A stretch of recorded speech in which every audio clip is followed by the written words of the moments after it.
Although, I must say, I decided tonight not to make any party political points at all. And I have to say, to take out of legislation, as happened under the last government, that you had to be a fit and proper person to own a newspaper, was the wrong thing to do. Now, I don't know why it was done.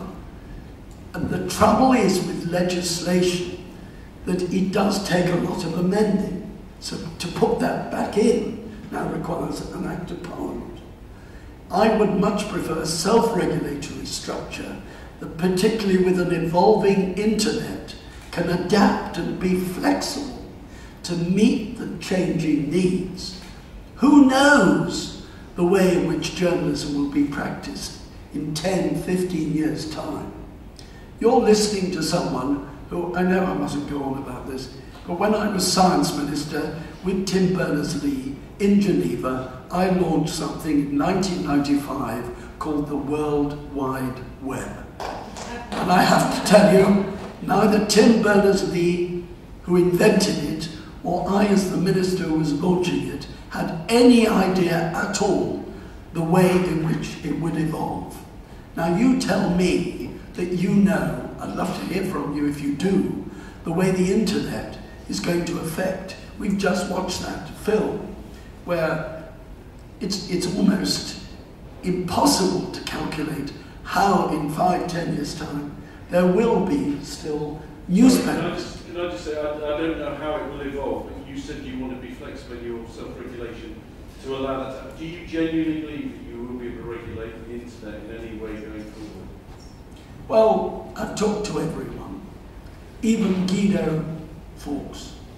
And Paul Staines told me, I know he tweeted afterwards that he was only being polite because I seemed such a nice person. I've never been insulted in that way before in my life. Paul, I forgive you. But he said to me that everyone who writes anything wants to be believed, wants to have the badge of authenticity, wants to be accurate. Well, I think we could start talking to the blogosphere, to the internet, if only the servers would accept some responsibility for what appears. Now, The Guardian does, but a lot of people refuse to accept responsibility for the comments which follow their blogs. And I find it very difficult to know how we are going to regulate this whole area. But one way I can tell you we will not do it is by an Act of Parliament, which requires another Act of Parliament to change it in the years ahead. We can only do it through self-regulation. Okay, we're running out of time, so I'm going to take 2 more questions. The gender balance in here, the man up there, and then we'll just ask each member of the panel to wrap up. And hopefully my name is Julie Guest. I interviewed Clive Solly. I interviewed Clive Solly when he was lobbying for the construction of the 3rd runway at Heathrow, and he told me in that interview he was receiving £38,000 a year from a union to promote the construction of this runway. Are you aware if he's in receipt of any funding in this case? No. I just wonder if you see any conflict between the talk of strengthened regulation of the press and the ongoing review of the libel laws in the UK, which ultimately could be a good thing for journalists, especially freelance journalists who perhaps don't have the power on a newspaper behind them. I think when we get the defamation bill, Parliament will have a chance to try and work out the extent to which we could utilise that form of legislation to seek to protect people's privacy and intrusion into grief, etc. So I think Parliament will have the chance of doing that. But that's not what I call statutory backup in regulation. That is really, I mean, I presume most people know what I'm talking about when I refer to McNay's law for the laws affecting journalism.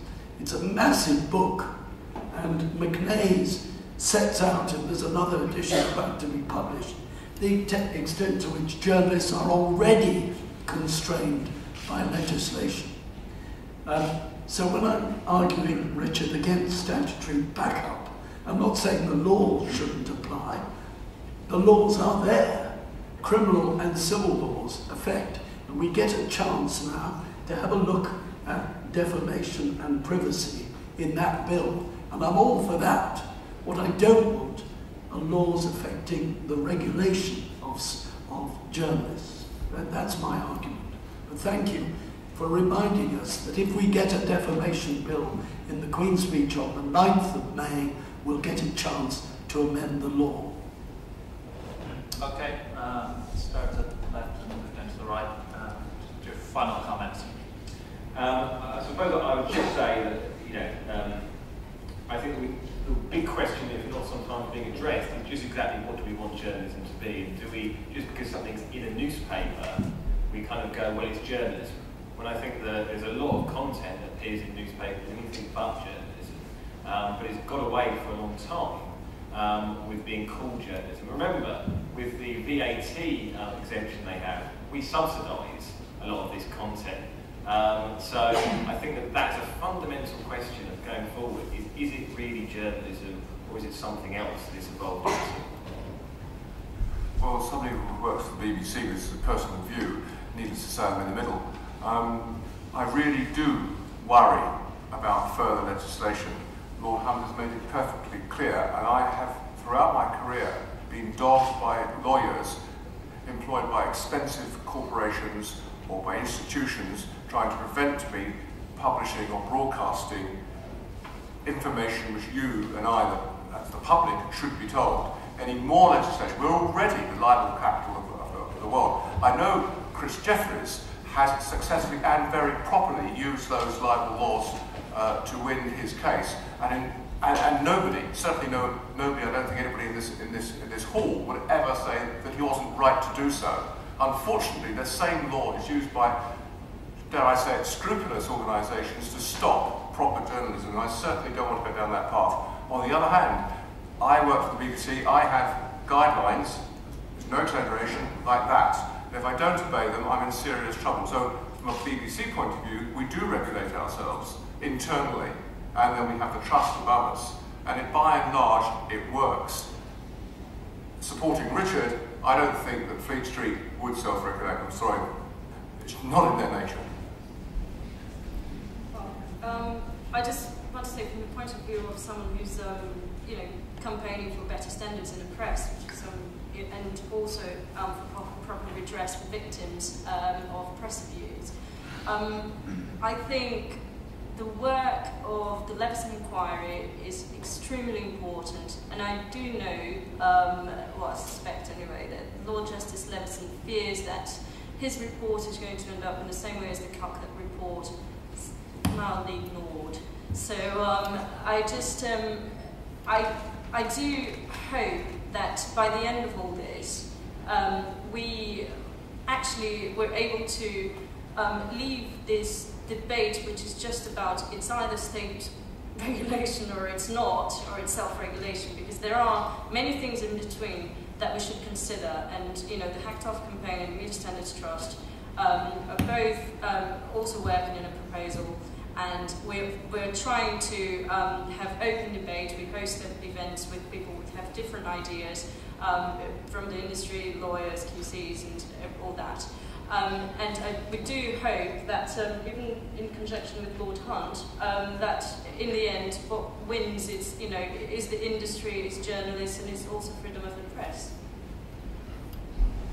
Well, I think the only thing I'd like to add, and I've already said this to Lord Hunt, if we're to avoid statutory regulation, then I think the new PCC must have sanctions at its disposal so severe as to leave absolutely no doubt that compliance in the highest possible standards will be compelled. I agree.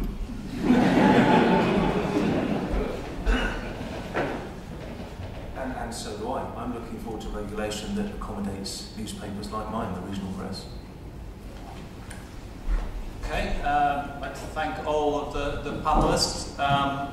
I'm just about to tweet a link to a mailing list, which is something actually we touched on, which is kind of broader than this debate. It's actually the whole question of ownership.